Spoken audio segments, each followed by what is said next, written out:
The Selfish Path to Romance. Download Chapter 1 for free at drkenner.com. How do you cope with the issues in your life so that you feel good about yourself and you have some hope about the world and you have great friendships? I want to give you one tip. This is a quote from my favorite author, Ayn Rand, A-Y-N-R-A-N-D. She wrote Atlas Shrugged and The Fountainhead. And this is about your relationship with yourself. So listen up. It's, quote, "It's terribly bad to be conscious of yourself as others see you, whether they see you as good or bad. Take yourself for granted. The consciousness that feels alone, without the weight of other eyes watching, is the only healthy consciousness," unquote.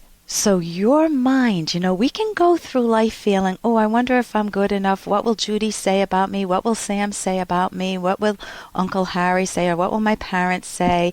And you feel like you're only good if they say good things. You're only bad if they say bad things. And many of us go through life just worried about what other people are thinking about us all the time. Good policy or not. Not a good policy. So does that mean that you stamp on yourself a good housekeeping stamp of approval and say, I'm good all the time no matter what I do? No, that's not a good policy either. You want to know yourself, know what you value in yourself, what is accurate. You watch how you observe, you watch how you make choices. And that's what self-esteem is based on. It's your own self-evaluation of yourself. And if you make good choices, please give yourself a hug, credit yourself. If you make bad choices, don't beat up on yourself, unless you've really crossed the line, but figure out how to make better choices. Say, I've ignored the fact that we're in debt and I need to focus on this now, and I am going to start focusing on it instead of saying, oh, I know we're in debt now, oh, what's the use, why bother, who cares, and you throw up your hands and you go spend more money that you don't have. Bad policy. The worst thing about that is you're eroding whatever self-esteem you could build in that moment. So it's not that we don't have stresses, but how we deal with our stresses really matters. And how we embrace the positive things in our life really matters too. Do you just brush them aside, or do you pursue the friends that you love, a romantic relationship that you want to enhance, good relations with your kids or family members, keeping those that are not good from you away from you? Are you capable of doing that? That's what this show is all about. It's the rational basis of happiness. Hey, I got to interrupt this because we've got to pay some bills. 30 seconds, that's it. A very quick ad, and then Ellen will be back. Many romantic partners have complaints like, I live in the shadow of my husband's life, or I feel invisible to my girlfriend. These are common complaints, but you never want to betray yourself in a romantic partnership. When both partners value themselves and are lovingly honest with one another, romance flourishes. Discover the secrets to lasting love in this liberating book, The Selfish Path to Romance, by Drs. Edwin Locke and Ellen Kenner. That's The Selfish Path to Romance on Amazon or selfishromance.com. Here is an email from a listener who is pretty much disillusioned with the country. The country. Hello, Dr. Kenner. When the health bill passed, I felt enormously overwhelmed, and I cannot shake that feeling. It seems like we are in an unstoppable movement towards statism in this country, and I feel like giving up.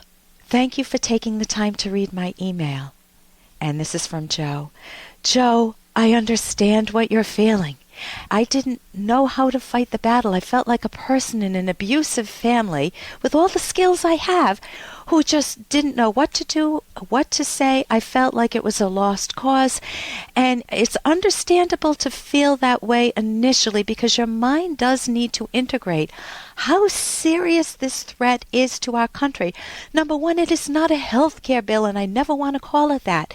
It's a total takeover of our country. It's the beginning of that. So you're right, it's going towards statism. It's a health care destruction. The poorest person in this country should be terrified at this bill because although they may get some freebies initially, when the creative, productive people crash, hopefully that will never happen, they're going to be very bad off. They're going to be much worse off than they are in a benevolent country that offers free trade and offers them a chance to not be poor, to rise.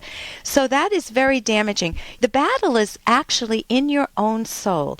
And one of the trillion reasons I love the author Ayn Rand.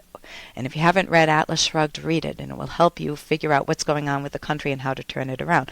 But one of the reasons I love her is she said, never let them win a permanent victory. Never lose your ability to enjoy your life. So yes, you can grieve the losses as if you had lost a son or a daughter, but you need to know how to rebuild your world and connect with people who share rational values, your values, and have those rational ideas. If you don't have them, you can. There's a book, Loving Life, by Craig Biddle, that I highly recommend. It's Loving Life, and the author is Craig, Biddle. He will give you some wonderful ideas. And you can feel a little sad, but fight that battle in your own mind. I know I went to a restaurant recently, and I went out to feed the birds today. So you keep a sense of normalcy in your life, keep connected to your values, and enjoy rational people. Seek them out if you don't know them, join groups, speak up.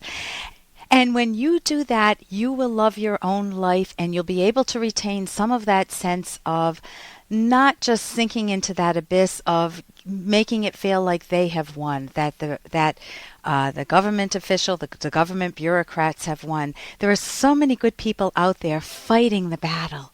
Feel good about it. Stay connected with those people, and stay connected with all of your rich values, everything that makes you happy in life, whether it's friends or family, or maybe it's clubs that you belong to. For more Dr. Kenner podcast, go to drkenner.com and please listen to this ad. Here's an excerpt from The Selfish Path to Romance by clinical psychologist Dr. Ellen Kenner. It is essential that partners take the time to show their love for one another as often as is feasible. Do this in both actions and in words. But what if a partner refuses to listen or respond, for example, using the silent treatment? This may be an attempt to control you by deliberately causing you to feel intimidated, helpless, upset, and even desperate. It is a cruel way for a partner to act and must not be tolerated for long.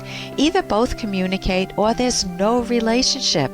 The bottom line in communication is that romantic partners need to let each other know, in word and deed, that they fully value, understand, and accept each other, and that they are all each other's needs and wants as a lover. You can download Chapter 1 for free by going to drkenner.com, and you can buy the book at amazon.com.